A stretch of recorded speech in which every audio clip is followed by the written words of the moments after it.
वूमिंग कहता है कि इस पूरे हुआशंग राज्य में 10 से ऐसे कम लोग होंगे जिसने वुयू का चेहरा देखा है। मुझे लगता है कि तुम कोई मामूली लड़की नहीं हो। तभी ही वो देखता है कि उसने तो गाय की पॉटी पर पैर रख दिया है।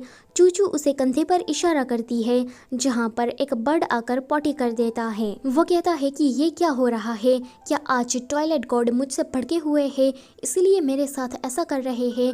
वो चिल्ला कर वहाँ से भाग जाता है। चूचू उसे देखकर कहती है कि यहाँ के लोग कितने अजीब है। फिर वो सोच रही थी कि वुयू की कड़वी जबान और सड़ू सा चेहरा है, बाकी उसमें कोई कमी नहीं है। उसके लिए कोई ना कोई तो लड़की बनी ही होगी। पूरा दिन तो वो रोंग्यू के साथ घूमता रहता है और रोंग्यू के अलावा किसी और लड़की को छानता नहीं। यही तो मेन फसाद की जड़ है। अगर वो लड़कियों से बात ही नहीं करेगा तो कौन उसे पसंद करेगी। यहाँ रोंग्यू वुयू के पास आकर कहती है कि रानी आपकी शादी जल्द से जल्द करवाना चाहती है और उसे चूचू ही बेस्ट लगती है। और मैंने चूचू के बैकग्राउंड के बारे में चेक कराया तो मुझे ज्यादा कुछ खास मिला नहीं। उसकी आइडेंटिटी काफी अननोन है, वो काफी सस्पिशियस लग रही है।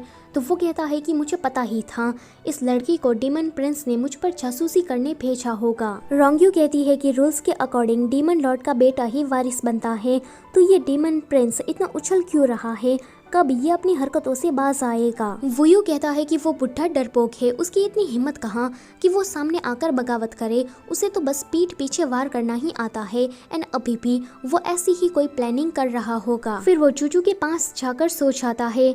चूचू उसे देखकर सोचती है कि खुद को संभालो, अपने ही क्लाइंट की तुम फैन गर्ल ना बन जाओ। फिर वो अपने मैच मेकर का लाल धागा बाहर निकालती है एंड कहती है कि ये है मेरा आखिरी हथियार, इससे तुम बच नहीं पाओगे। कि तभी ही वो उठ जाता है। वो कहता है कि इसको लेकर तुम क्या करने वाली थी। तो वो कहती है कि ये लाल धागा तुम्हें बुरी चीजों से बचाएगा। मेरे गांव के लोग कहते हैं कि इस धागे को पहनने के बाद लक तुम्हारे फेवर में आता है, तुम्हारी सारी मुसीबतें एक के बाद एक टल जाती है। वुयू कहता है कि तुम इतनी रात गए मेरे कमरे में बस इस धागे के बारे में बताने आई हो। तो वो कहती है कि इसको तुम कोई मामूली चीज मत समझो, ये बड़े काम की चीज है, इससे तुम बीमार नहीं पड़ोगे और तुम्हारा सच्चा प्यार भी तुम्हें जल्दी ही मिल जाएगा। वुयू कहता है कि मुझे प्यार व्यार के चक्कर में नहीं पड़ना है, इस लाल धागे को तुम अपने पास ही रखो। वो कहती है कि तुम ऐसा कैसे कह सकते हो, सच्चा प्यार मिलना ये लाइफ के लिए इम्पोर्टेंट है। वो लड़की तुम्हारी खुशी में खुश और तुम्हारे दुख में दुखी होगी। तुम फिर अमीर हो, गरीब हो या फिर बीमार हो, उस लड़की को इस बात से फर्क नहीं पड़ेगा, वो तुम्हारा साथ कभी भी छोड़कर नहीं जाएगी। ये सब कुछ पॉसिबल होगा सिर्फ इसी धागे की मदद से। इस धागे को पहनने के बाद मैंने जैसा बताया था तुम्हें वैसी ही लड़की मिलेगी। वुयू कहता है कि लगता है कि इस लाल धागे के काफी फायदे हैं। तो वो कहती है कि ऑफ कोर्स है, मैं तुमसे वादा करती हूँ कि तुम्हारा काम बन जाएगा। वुयू से कहता है कि मेरा माथा दुख रहा है तो जरा इसे दबा दो। तो वो कहती है कि हाँ क्यों नहीं। वो सोचती है कि यहाँ पर लाल धागे को पहनने के बाद तुम्हें अपना ट्रू लव मिल जाएगा और मैं ऑफिशियली मैच मेकर फेरी बन जाऊंगी। इमोर्टल वर्ल्ड में मास्टर अपने लाल धागे को ढूंढ रहे थे। वो सोचते हैं कि कहीं ऐसा तो नहीं कि मैंने इसे गुमा दिया हो, ऐसा तो कभी नहीं हो सकता, जरूर मैंने उसे रिपेयर करवाने दिया होगा और मैं वापस लाना भूल गया हूँ। अगले दिन वुयू चूचू के बारे में सोचकर काफी स्माइल किए जा रहा था। तभी ही वूमिंग आकर उसे कहता है कि भाई गॉड ताइबाई सिंह मुझसे नाराज है तो प्लीज मेरी मदद करो। तो वुयू उसे कहता है कि तुम्हारा तो ये रोज का नाटक है, तुम हर रोज कोई न कोई इमोर्टल को परेशान करते रहते हो। वूमिंग उससे कहता है कि भाई अब तो भाई कहलाने के लायक नहीं हो।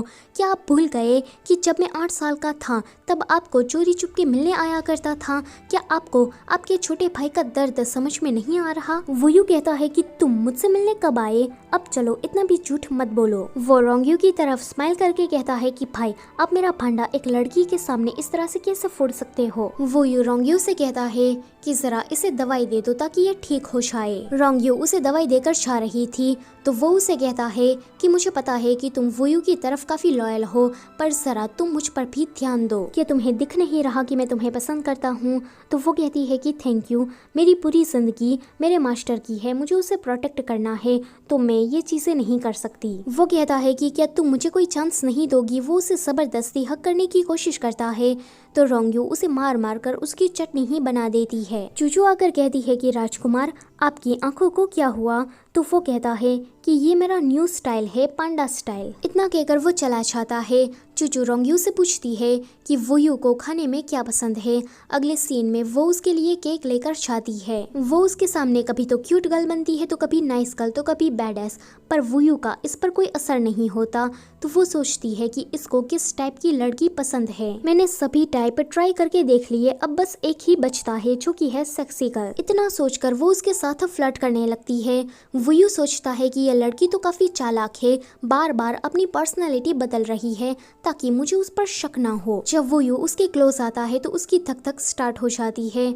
वो तो उसे बस ऐसे ही रिझाना चाहती थी, पर ये तो उसे सचमुच का किस कर लेता है। तभी ही वहाँ पर वोमिंग आकर अपनी बकवास चालू कर देता है।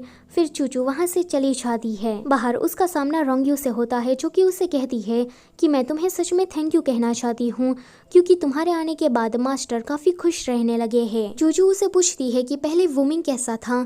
ये वाला सीन यहीं पर ही कट होता है। वूयू वोमिंग से कहता है कि रोंग फैमिली पिछले हजारों सालों से डीमन लॉर्ड को प्रोटेक्ट करते आ रही है। रोंगयू भी यही काम कर रही है। तो मैं तुम्हें बता दूं कि रोंगयू मेरी दोस्त या फिर कोई प्रोटेक्टर नहीं है, बल्कि वो मेरी फैमिली है। अगर वो तुम्हारे साथ रहने के लिए राजी होगी तो इस बात से मुझे कोई प्रॉब्लम नहीं होगी। मैं तुम्हें उसे खुशी खुशी दे दूंगा। यहाँ रानी राजा से कह रही थी कि चूचू वूयू के लिए सही है, तो हमें उन दोनों की शादी जल्दी ही करवा देनी चाहिए। वेलिए जो राजा रानी है वो वूयू के ग्रैंड पेरेंट्स है। रानी फिर से राजा से कहती है कि वूयू की शादी के बाद हम वोमिंग की भी शादी करवा देंगे।